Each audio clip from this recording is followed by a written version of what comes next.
Hello friends, welcome back to my YouTube channel physical education with Satta Rajput में आपका बहुत बहुत स्वागत है। फ्रेंड्स, आज हम आपको कोऑर्डिनेशन के बारे में बताने जा रहे हैं। कोऑर्डिनेशन को हिंदी में कहते हैं समन्वय योग्यता। कोऑर्डिनेशन एबिलिटी को हिंदी में बोलते हैं समन्वय योग्यता। समन्वय योग्यता क्या होती है? समन्वय योग्यता तालमेल संबंधी योग्यता मुख्य तौर पर केंद्रीय स्नायु संस्थान सेंट्रल नर्वस सिस्टम पर निर्भर होती है। जो हमारी समन्वय योग्यता होती है वो उसका उसका नियंत्रण आंख, कान, नाक मतलब ज्ञानेंद्रियों पर कंट्रोल रहता है। इसकी डेफिनेशन देखते हैं। समन्वय तालमेल संबंधी योग्यता मुख्य तौर पर केंद्रीय स्नायु संस्थान सेंट्रल नर्वस सिस्टम पर निर्भर करती है। जैसे आंख, कान, नाक, जीभ, त्वचा, 5 हमारे सेंसरी नर्व होते हैं। इनमें हमारी समन्वय योग्यता निर्भर करती है। इसके द्वारा सूचनाएं ब्रेन तक जाती हैं और ब्रेन से बॉडी के पार्ट तक जाती है। उसी को हम समन्वय योग्यता कहते हैं।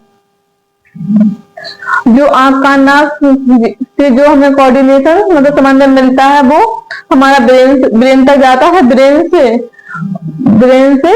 ब्रेन के द्वारा वो हमारा प्रतिवाही तंत्रिकाओं के द्वारा पार करने के लिए स्पाइनल कॉर्ड या अन्य तंत्रिकाओं को भेजता है। तो उसके द्वारा हमारे बॉडी के अंश ऑर्गन्स अनेक प्रकार से कार्य करते हैं।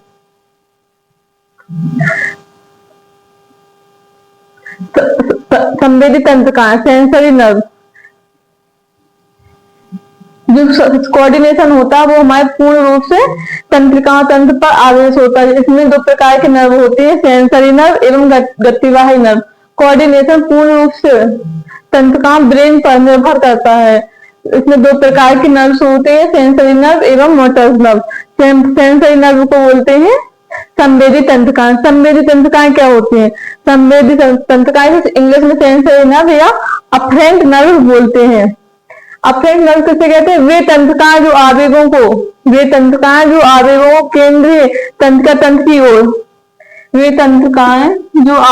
आवेगों को केंद्रीय तंत्रिका तंत्र की ओर ले जाती हैं, उन्हें हम सेंसरी नर्व कहते हैं।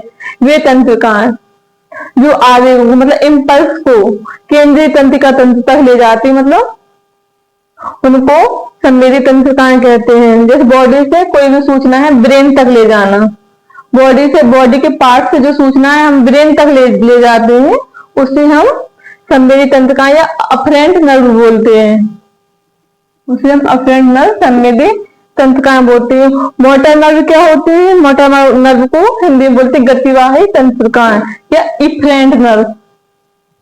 संवेदी को बोलते हैं अफरेंट नर्व और गतिवाही को बोलते हैं इफरेंट नर्व। इफरेंट नर्व के वो नर्व होते हैं जो ब्रेन से बॉडी के पास तक मतलब सूचनाएं ले आती है मतलब वर्क करने के लिए। जैसे ब्रेन से स्पाइनल कॉर्ड में जो सूचनाएं आती है, स्पाइनल कॉर्ड के माध्यम से जो हम वर्क करते हैं मतलब मुड़ना उठना, उसे हम गतिवाही तंत्रिकाएं कहते हैं। इसकी परिभाषा देखते हैं इफरेंट नर्व की।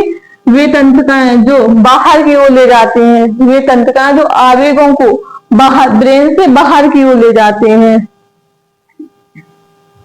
उसे अफरेंट नर्व बोलते हैं। उसे इफरेंट नर्व बोलते हैं या गतिवाही नर्व बोलते हैं।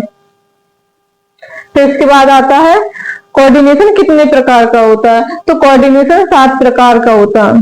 जैसे कि पहला है अडेप्टेशन एबिलिटी। अनुकूलन योग्यता।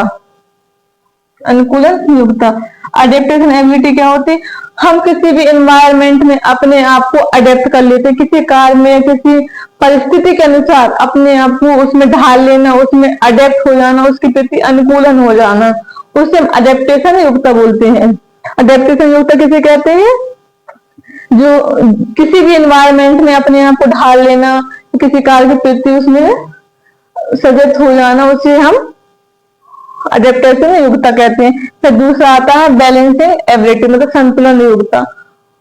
किसी कार्य को करने के लिए हम संतुलन होना चाहिए। जैसे हम क्रिकेट खेल रहे हैं तो क्रिकेट में मतलब बॉल का और बैट का बॉल बैट अपने आई कांटेक्ट और बॉडी के पार्ट का सबका संतुलन होगा, तभी हम क्रिकेट खेल पाएंगे। जैसे दूसरा एग्जाम्पल देते हैं, रनिंग है। रनिंग में दौड़ते टाइम हमें अपनी बॉडी के हर एक पार्ट का संतुलन करके हम रनिंग कर पाएंगे। अगर हमारे अंदर संतुलन नहीं होगा तो हम किसी कार्य को नहीं कर पाएंगे, संतुलन नहीं होता। दूसरा आता है कपलिंग एबिलिटी, संयोजन योग्यता। नेक्स्ट है हमारा कपलिंग एबिलिटी, संयोजन योग्यता। तो इसके बाद आता है डिफरेंट, फोर्थ नेक्स्ट आता है हमारा डिफरेंटिएशन एबिलिटी। डिफरेंटिएशन मतलब पृथक्करण योग्यता, पृथक्करण योग्यता। तो इसके बाद आता है रिदमिक एबिलिटी। रिदमिक एबिलिटी क्या होती है? लयबद्ध योग्यता, किसी कार्य को लयबद्ध करना। जैसे ड्रिल, मार्चिंग, फास्ट में जो हम लयबद्ध क्रियाएं करते हैं उसे बोलते हैं रिदमिक एबिलिटी। लय के साथ, ध्वनि के साथ, ढोलों के साथ जो क्रियाएं की जाती है उसे बोलते हैं लयबद्ध योग्यता, रिदमिक एबिलिटी। रिएक्शन एबिलिटी, प्रतिक्रिया योग्यता। प्रतिक्रिया योग्यता क्या होती है? किसी कार्य को करने के लिए प्रतिक्रिया करना, किसी कार्य को करने के लिए प्रतिक्रिया करना। जैसे बैट्समैन द्वारा कोई बॉल फेंक दिया, जिस बॉल पे आते ही हमने जो प्रतिक्रिया की है उसको करने के लिए उसे हम प्रतिक्रिया योग्यता कहते हैं। प्रतिक्रिया योग्यता दो प्रकार की होती है, सिंपल होती है और जटिल होती है। प्रतिक्रिया योग्यता टू टाइप्स की होती है, सिंपल एवं जटिल। इसके बाद आता है ओरिएंटेशन एबिलिटी।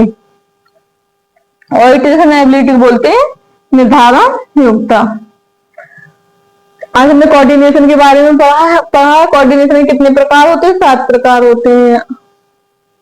कोऑर्डिनेशन के 7 प्रकार होते हैं। पहला एडेप्टेशन एबिलिटी, दूसरा बैलेंसिंग एबिलिटी, तीसरा कपलिंग एबिलिटी, चौथा डिफरेंटिएशन एबिलिटी, पांचवा है रिदमिक एबिलिटी, फिर छठवां रिएक्शन एबिलिटी और सातवां ओरिएंटेशन एबिलिटी।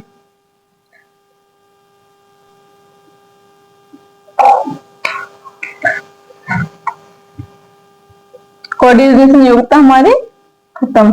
फिजिकल फिटनेस के हमारे पांचों कंपोनेंट समाप्त हो गए हैं। फ्रेंड्स, अगर हमारा वीडियो पसंद आया हो तो इसे लाइक करें, सब्सक्राइब करें, अपने दोस्तों के साथ शेयर करें।